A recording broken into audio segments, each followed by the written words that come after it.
ദൈവമനുഷ്യന്റെ സ്നേഹഗീത അധ്യായം 234 വാല്യം 5. വിജയം മർത്തായുടെ പിടിയിലായിട്ടുണ്ട്.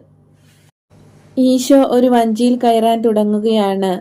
വേനൽക്കാലത്തെ തെളിവുള്ള ഒരു പ്രഭാതം.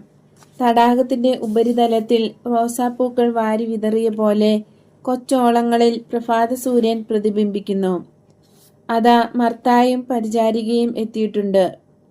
"ഓ ഗുരുവേ, ദൈവത്തെ പ്രതി ഒന്ന് ശ്രദ്ധിക്കണേ," അവൾ പറയുന്നു.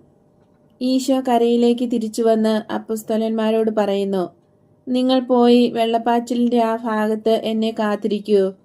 അതേസമയം മഗേദാനിലേക്ക് പോകാനുള്ള ഒരുക്കങ്ങൾ ചെയ്തുകൊള്ളണം. ദേശഗ്രാമങ്ങളും വചനത്തിനായി കാത്തിരിക്കുകയാണ്. പൊയ്ക്കൊള്ളുക." വഞ്ചി നീങ്ങി കായലിന്റെ നടുവിലേക്ക് മാറുന്ന സമയം ഈശോ മർത്തായുടെ കൂടെ നടക്കുന്നു. മർസല്ല